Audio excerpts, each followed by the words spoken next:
Pericyclic reactions. Pericyclic reactions क्या होती है? पेरीसाइक्लिक मतलब इसमें इलेक्ट्रॉन्स का जो मूवमेंट रहता है वो अराउंड ए साइकिल रहता है। मतलब इलेक्ट्रॉन्स इस तरीके से इन्वॉल्व होंगे कि एक साइकिल का फॉर्मेशन आ जाएगा। ठीक है, तो देखते हैं इसको। पेरीसाइक्लिक रिएक्शंस में नेक्स्ट पॉइंट ये है कि इसमें कोई भी पॉजिटिव या नेगेटिव चार्ज मतलब कोई भी चार्ज स्पीसीज इंटरमीडिएट फॉर्म नहीं होता है। जैसे हम और टाइप की रिएक्शंस पढ़ते हैं जिनमें हम कार्बोकैटायन या कार्बोएनाइन फॉर्म होता है, इसमें ऐसा कुछ भी नहीं होता है, बल्कि इसमें कोई इंटरमीडिएट बनता ही नहीं है। पेरीसाइक्लिक रिएक्शंस जो प्रोसीड होती हैं उनमें बनती है ट्रांजिशन स्टेट, और ट्रांजिशन स्टेट बनने का कारण है इन ट्रांजिशन स्टेट की स्टेबिलिटी। सिंस ये ट्रांजिशन स्टेट जो बनती है वो एरोमेटिक इन नेचर आ जाती है, तो इस वजह से ये प्रोसीड होता है। पेरीसाइक्लिक रिएक्शन की फिजिबिलिटी इसी कारण होती है। अब हम इसमें सबसे पहले देखेंगे cycloaddition reaction. Cycloaddition reaction photochemically भी हो सकती है, थर्मली भी हो सकती है, थर्मली या फोटोकेमिकली। ठीक है, मतलब कुछ जो साइक्लो एडिशन है जैसे 2+2 ये फोटोकेमिकली अलाउड होगी, 4+2 ये थर्मली अलाउड होगी। तो बहुत सारे टाइप की साइक्लो एडिशन रिएक्शन होती हैं, कुछ थर्मली अलाउड होती हैं, कुछ फोटोकेमिकली अलाउड होती है। हम अभी देखने वाले हैं एक ऐसी मोस्ट इंपोर्टेंट पेरीसाइक्लिक रिएक्शन जो थर्मली अलाउड होती है, जिसका नाम है डील्स-एल्डर रिएक्शन। तो ये आपकी thermally pericyclic reaction, specially Diels-Alder reaction, इसे 4+2 साइक्लो एडिशन रिएक्शन भी कहते हैं। ठीक है, ये इसमें आपकी एक डाइईन है और ये आपकी डाइनोफाइल है। जब ये दोनों पार्टिसिपेट करते हैं तो ट्रांजिशन स्टेट फॉर्मेशन के थ्रू एक प्रोडक्ट फॉर्मेशन होता है, वो है ये थर्मली अलाउड होती है। आप देखेंगे कि इसमें डाइईन में 2 पाई बॉन्ड थे और डाइनोफाइल में 1 पाई बॉन्ड था, लेकिन जब आपका प्रोडक्ट फॉर्म हुआ तो इसमें केवल 1 पाई बॉन्ड है और 2 नए सिग्मा बॉन्ड, ये 2 नए सिग्मा बॉन्ड फॉर्म हुए हैं। मतलब आपका 2 पाई बॉन्ड आपके 2 सिग्मा बॉन्ड में कन्वर्ट हो गए हैं। ठीक है, आपके 2 पाई बॉन्ड आपके 2 सिग्मा बॉन्ड में कन्वर्ट हो गए हैं इसमें। अब देखिए ट्रांजिशन स्टेट, मैंने बताया कि ट्रांजिशन स्टेट ही इनको इनकरेज करती है। उसका कारण क्या है कि जब आपका ये डाइईन और डाइनोफाइल पार्टिसिपेट करते हैं तो एक 6 पाई इलेक्ट्रॉन सिस्टम बनता है। ये जो रिंग आप देख रहे हैं this is 6 pi electron system, cyclic है और ये एरोमेटिक इन नेचर होता है। इस वजह से pericyclic cycloaddition specially 4+2 proceed होती है। ठीक है, नेक्स्ट है आपका general description of Diels Alder reaction. पीछे आपने देखा जो मैंने आपको डील्स-एल्डर रिएक्शन का एग्जांपल दिखाया, इसमें जो आपकी डाइईन थी सिमेट्रिक थी। ठीक है, सिमेट्रिक डाइईन थी तो कोई प्रॉब्लम नहीं है, सिंस डाइईन पे कोई भी ग्रुप नहीं है। अगर डाइनोफाइल पे कोई इलेक्ट्रॉन विड्रॉइंग ग्रुप है भी, जैसे कि ये इलेक्ट्रॉन विड्रॉइंग ग्रुप है, ये है भी, तो इनकी स्टीरियोकेमिस्ट्री में कोई फर्क नहीं पड़ेगा क्योंकि अभी एक ही ग्रुप अटैच हो रखा है। लेकिन अगर आप यहाँ पे देखेंगे आपकी जो डाइईन है ये भी सब्स्टिट्यूटेड है, ये भी सब्स्टिट्यूटेड है, या फिर हम ये कहें कि ये अनसिमेट्रिकल डाइईन है। मतलब अगर आपकी अनसिमेट्रिकल डाइईन आ जाती है और आपका डाइनोफाइल भी है तब आपके पास 2 ग्रुप हो गए। अब आपको ये डिसाइड करना पड़ेगा कि ये जो ग्रुप हैं आपके डाइईन पे और डाइनोफाइल पे ये किस तरीके से अरेंज रहेंगे। मतलब एक दूसरे के रेस्पेक्ट में ऑर्थो पे रहेंगे, मेटा पे रहेंगे या पैरा पे रहेंगे। तो हम क्या देखते हैं कि डील्स-एल्डर रिएक्शन में आपको ऑर्थो प्रोडक्ट और पैरा प्रोडक्ट मिलता है। ठीक है, ऑर्थो प्रोडक्ट मिलता है और पैरा प्रोडक्ट मिलता है। ऑर्थो कब मिलेगा और पैरा कब मिलेगा? मान लीजिए अगर आपका ये जो ग्रुप है ये टर्मिनल वाले कार्बन पे लगा है, ठीक है, ये एंड प्रोडक्ट पे नंबर 1 वाले कार्बन पे लगा है, तो आपका जो फॉर्मेशन होगा वो होगा आपका ऑर्थो प्रोडक्ट। और यही ग्रुप आपका बीच वाले कार्बन पे लगा हुआ है तो आपका क्या हुआ? पैरा प्रोडक्ट फॉर्म हुआ। यहाँ पे जो ये एक्स है मतलब वो ग्रुप जो डाइईन पे लगा हुआ है उसको इलेक्ट्रॉन रिच होना पड़ेगा। देखिए जब भी आप इसकी ऑर्बिटल डायग्राम्स वगैरह देखेंगे, एनर्जी लेवल्स देखेंगे, तब आप ये समझ पाएंगे कि जो भी आपका डाइईन है अगर उस पे इलेक्ट्रॉन डोनेटिंग ग्रुप लगा होगा तो इलेक्ट्रॉन डोनेटिंग ग्रुप क्या करता है कि एनर्जी लेवल्स की एनर्जी को इंक्रीज कर देता है। ठीक है, तो इनकी जो एनर्जी लेवल्स की एनर्जी इंक्रीज होगी।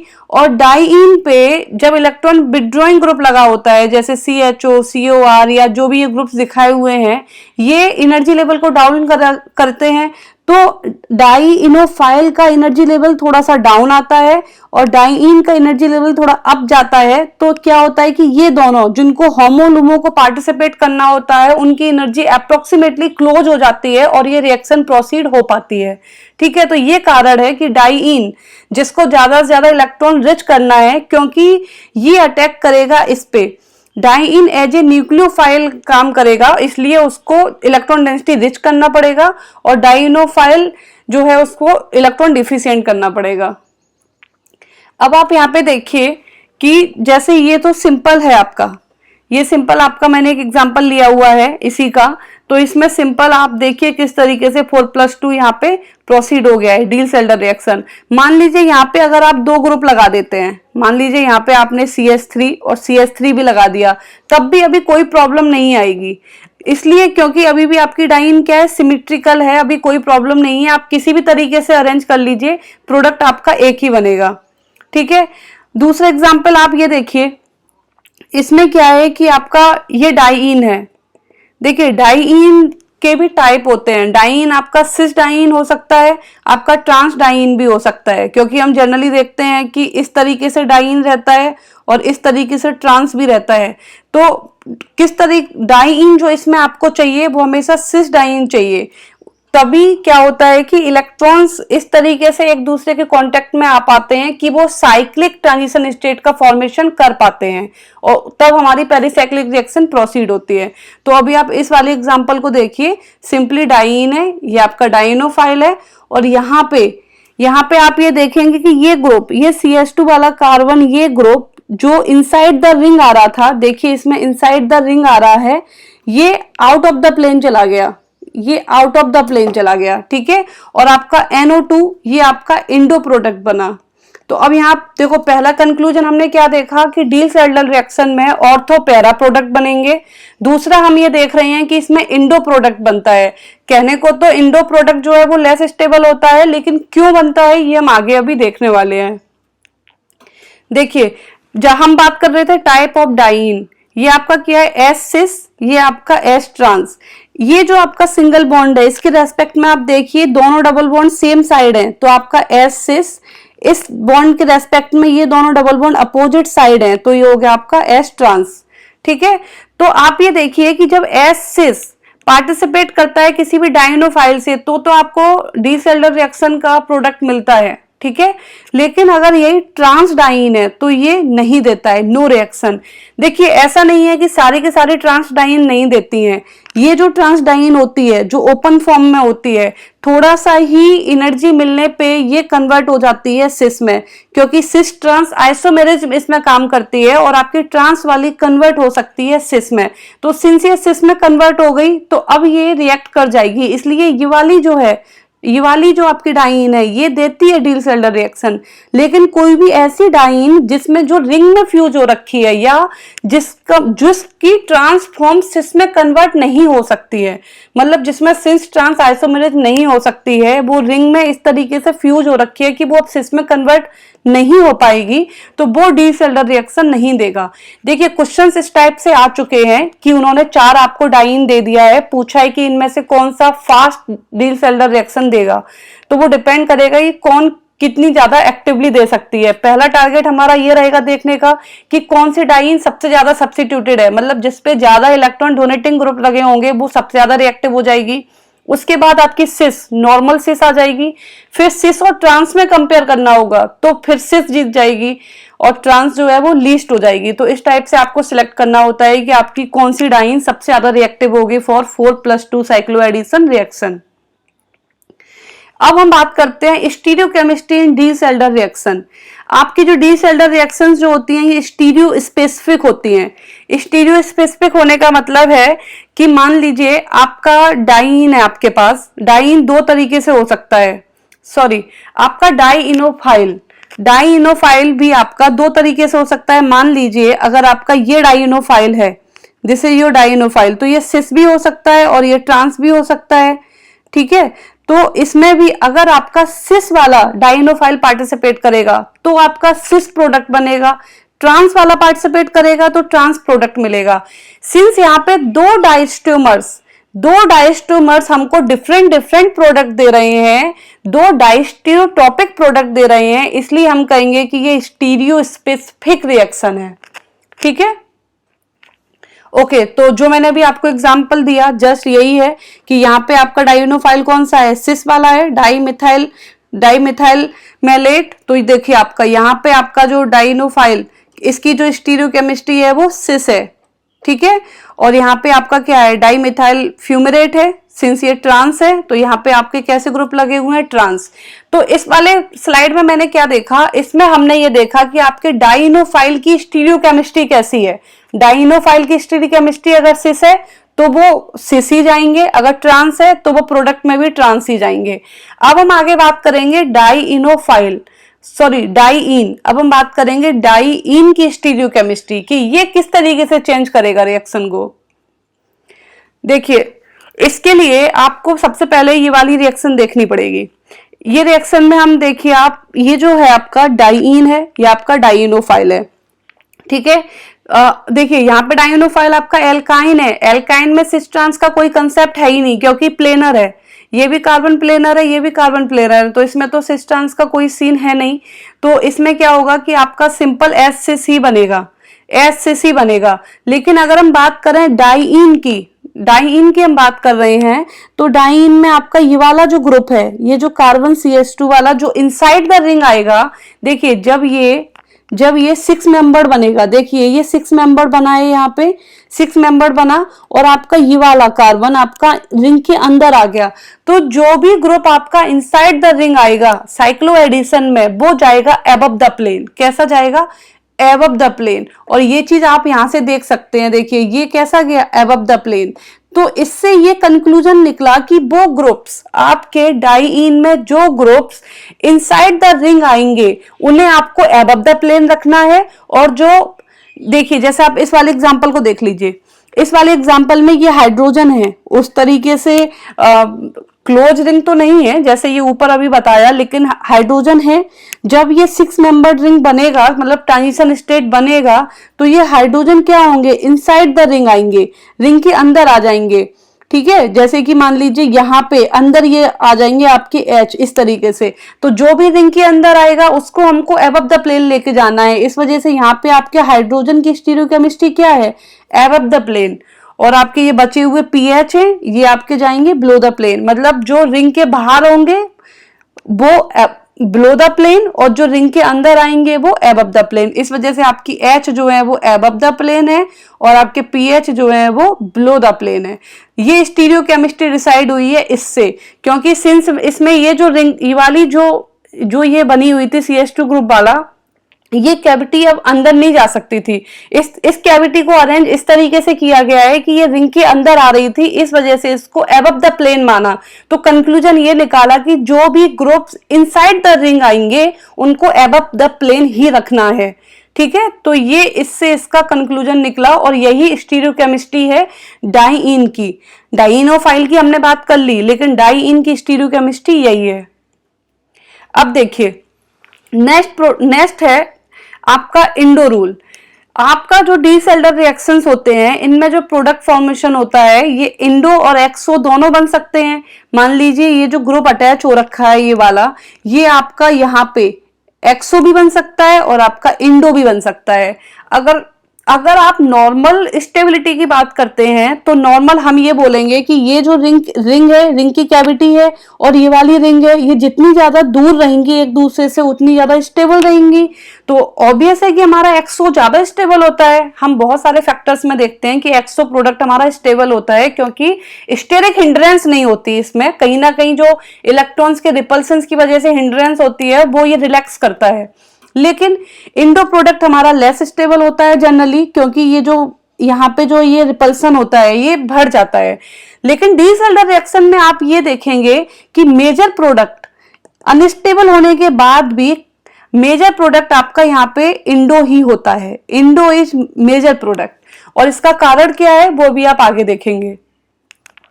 देखिए ये है तरीका किस तरीके से आपका 4+2 होता है जो इन्हांस करता है इंडो प्रोडक्ट को।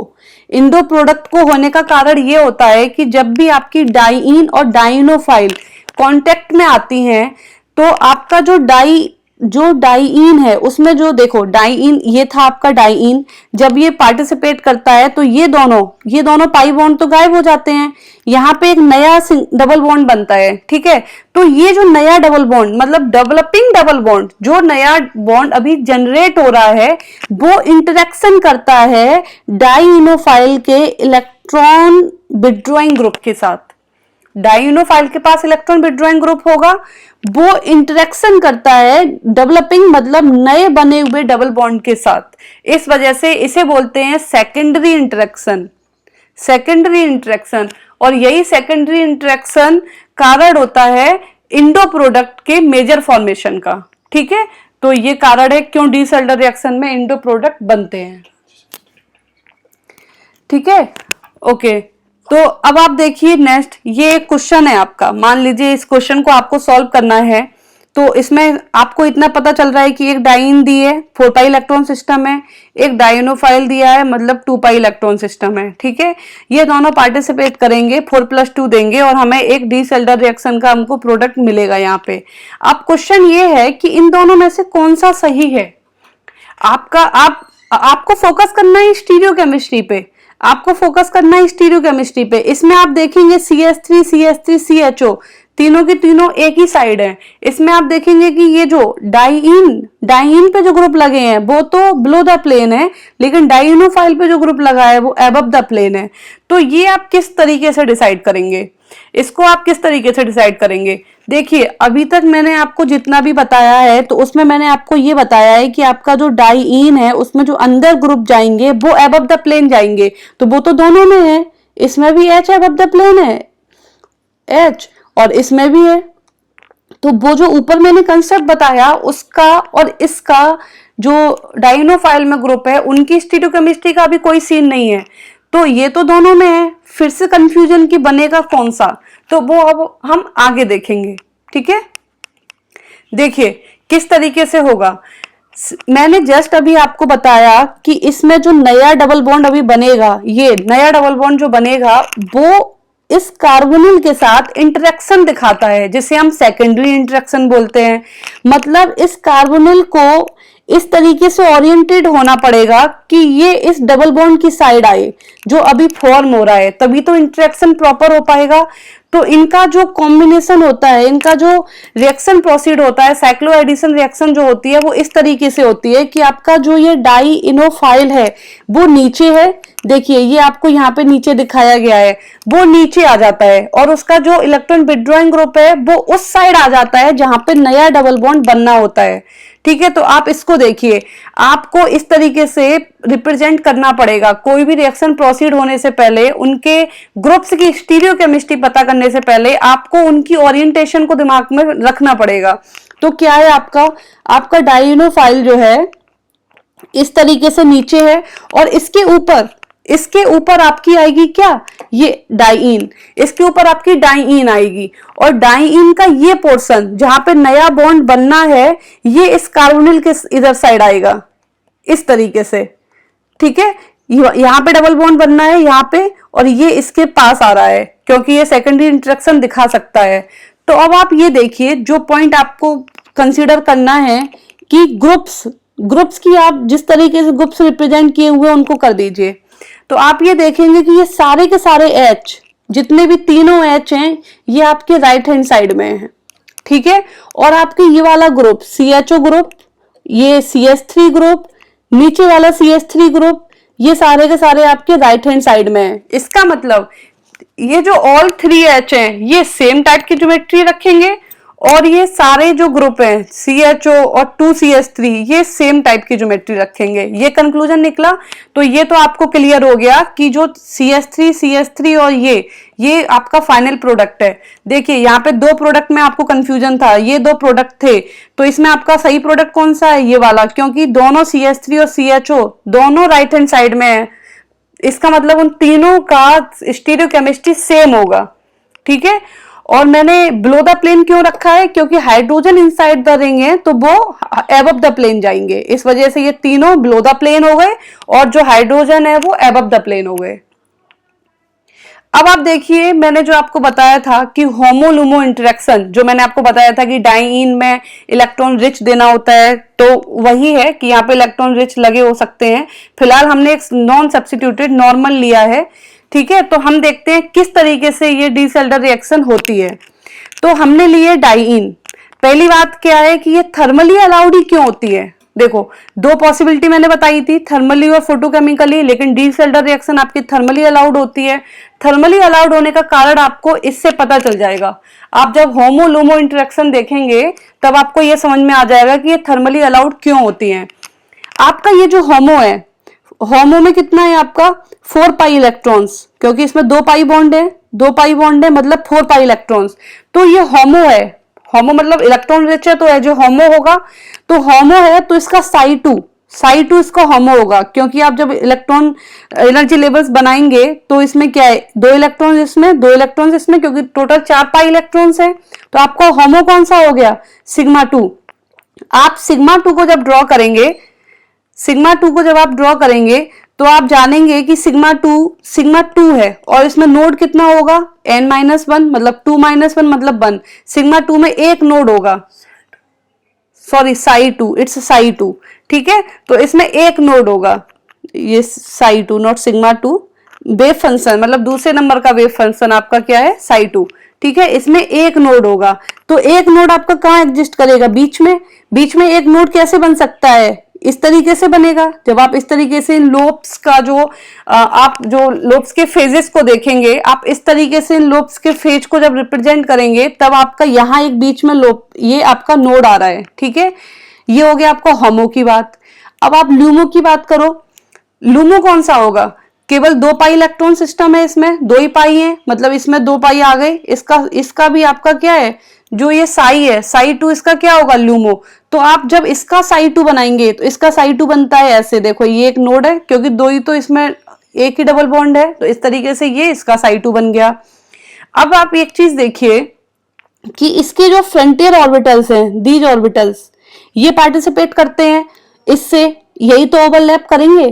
तो आप जरा इनके आउटर ऑर्बिटल्स को देखिए, जो इनके फ्रंटर ऑर्बिटल्स हैं उनमें देखिए कि ये नीचे ये माइनस फेज है, ये इसका भी माइनस फेज है, मतलब ये यहाँ पे बॉन्डिंग दे सकता है, ठीक है। और ये इसका प्लस फेज है, ये इसका प्लस फेज है, मतलब ये भी बॉन्डिंग दे सकता है।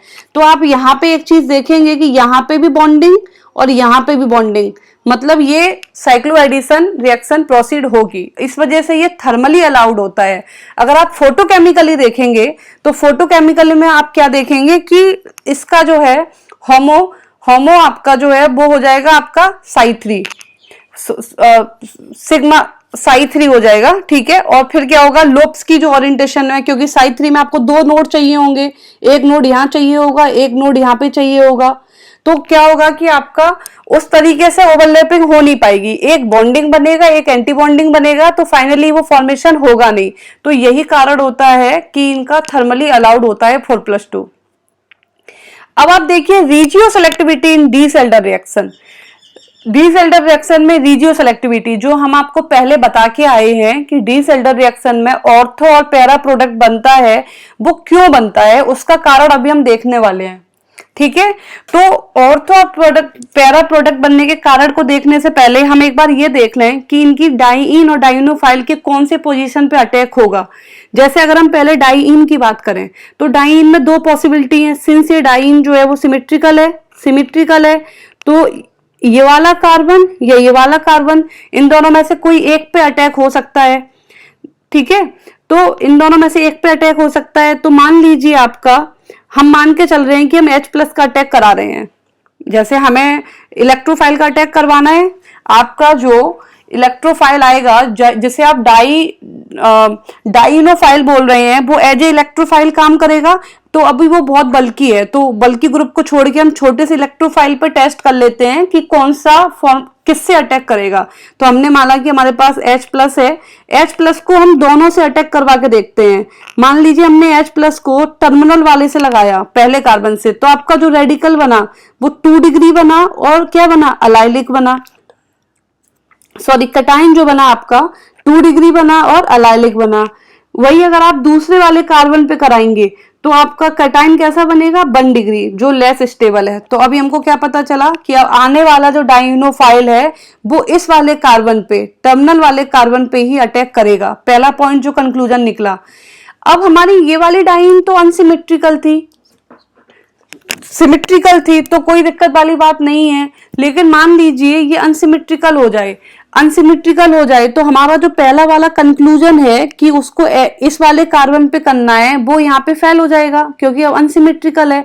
अब हमें इन दोनों में भी देखना पड़ेगा, इन दोनों में से किस में करेगा।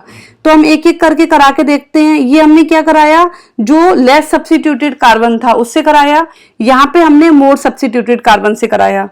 ठीक है, तो लेस सब्स्टिट्यूटेड कार्बन से जब आप कराएंगे तो आप देखेंगे आपका कार्बोकैटायन बहुत ज्यादा स्टेबल बन रहा है, 2 डिग्री भी है, अलाइलिक भी है। और उसके बाद क्या होगा, जब ये इस तरीके से यहाँ पे जाएगा तो ये यहाँ पे 3 डिग्री भी बन जाएगा।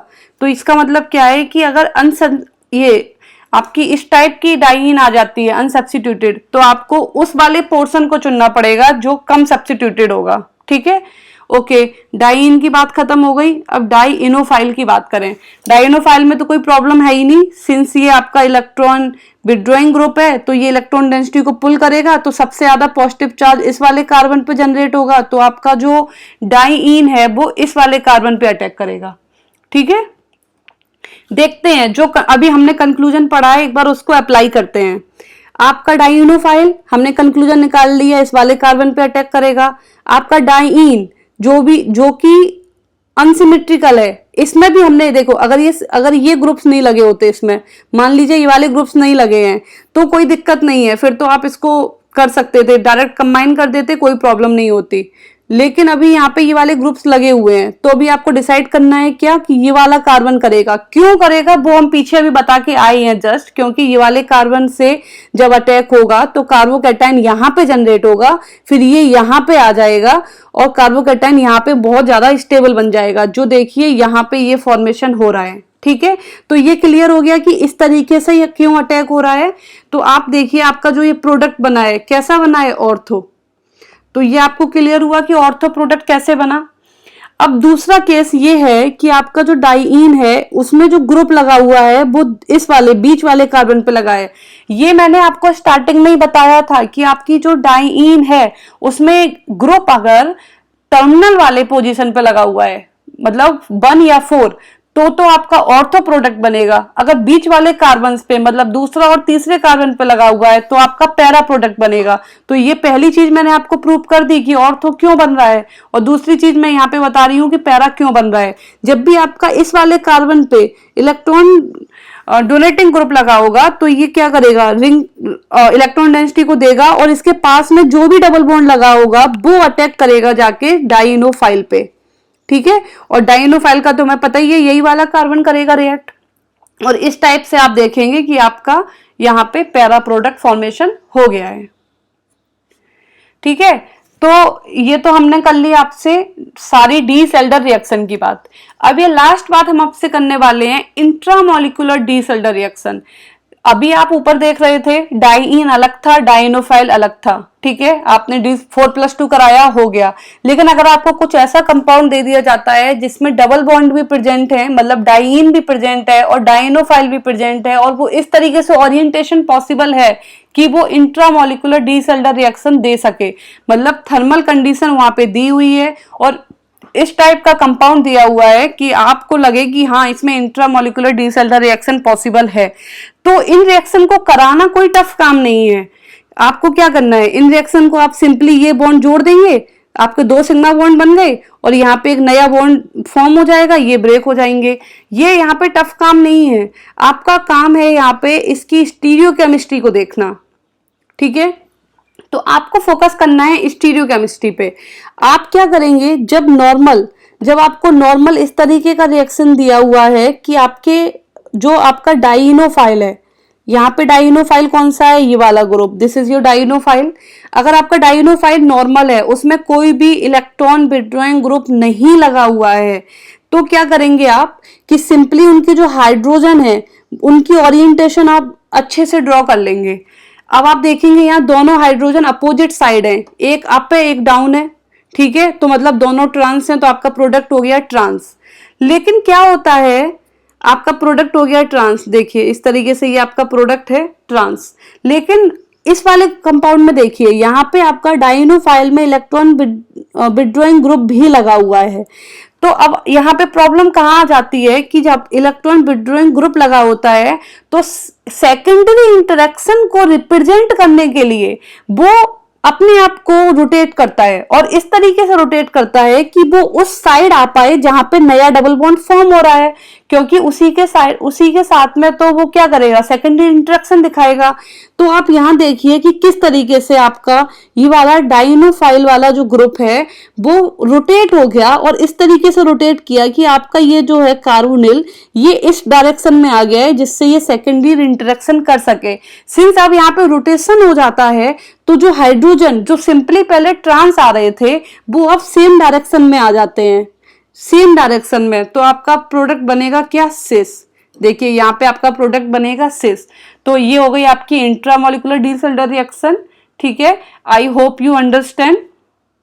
तो अब है लर्निंग आउटकम कि आपने अभी तक क्या सीखा। पहला पॉइंट है, आपने पता किया पेरिसाइक्लिक रिएक्शंस क्या होती हैं। मैंने आपको बताया कि ये साइक्लिक रिएक्शंस होती हैं जिनमें कोई भी इंटरमीडिएट इन्वॉल्व नहीं होता है, स्पेशली चार्ज्ड वाला तो बिल्कुल नहीं। इनमें क्या होता है, ट्रांजिशन स्टेट होती है। क्यों होती है, क्योंकि ये 6 पाई इलेक्ट्रॉन सिस्टम बनता है जो एरोमेटिक इन नेचर होता है, इस वजह से ये पेरिसाइक्लिक रिएक्शंस को हेल्प करता है, ठीक है। डी सेल्टर रिएक्शंस हम देख रहे थे। डी सेल्टर रिएक्शन में हमने आपको बताया एक डाइईन है, एक डाइनोफाइल है। डाइईन इलेक्ट्रॉन रिच होनी चाहिए, उस पे इलेक्ट्रॉन डोनेटिंग ग्रुप लगे होने चाहिए। डाइनोफाइल इलेक्ट्रॉन डिफिशियंट होनी चाहिए, उस पे इलेक्ट्रॉन विड्रॉइंग ग्रुप लगे होने चाहिए।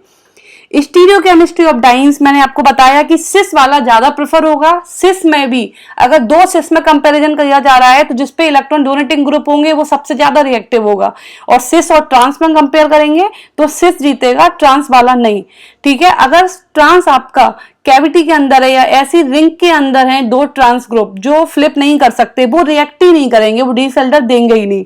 फिर मैंने आपको इंडो रूल बताया। इंडो रूल क्या था कि प्रोडक्ट आपका इंडो प्रोडक्ट बनेगा। कारण क्या था कि जो डाइइनोफाइल का जो इलेक्ट्रॉन विड्रॉइंग ग्रुप है वो ओरिएंट होता है नए डेवलपिंग डबल बॉन्ड की साइड, इस वजह से प्रोडक्ट बनता है इंडो। रिजियो सिलेक्टिविटी ऑफ डी सेल्टर रिएक्शन मैंने आपको बताया, ऑर्थो और पैरा प्रोडक्ट बनता है। अगर आपका डाइईन पे टर्मिनल कार्बन पे अगर आपका ग्रुप लगा हुआ है तो वो ऑर्थो प्रोडक्ट देगा, अगर बीच वाले कार्बन पे दूसरे या तीसरे पे लगा हुआ है तो आपका पैरा प्रोडक्ट देगा। इंट्रामोलिकुलर डी सेल्टर रिएक्शन में मैंने आपको बताया कि अगर normal intramolecular D Alder reaction हो रही है, मतलब डाइनोफाइल वाले डबल बॉन्ड पे कोई भी इलेक्ट्रॉन विड्रॉइंग ग्रुप नहीं है, तो आपके जो ब्रिजिंग वाले हाइड्रोजन है वो आपके ट्रांस बन जाएंगे। लेकिन अगर आपका जो डाइनोफाइल है उस पे इलेक्ट्रॉन विड्रॉइंग ग्रुप दिया हुआ है तो वो ओरिएंटेशन करेगा, रोटेशन करेगा नए डेवलपिंग डबल बॉन्ड की साइड, और आपके जो हाइड्रोजन पहले जो ट्रांस हो रहे थे वो अब सिस हो जाएंगे, ठीक है। So that's all for today, thank you very much.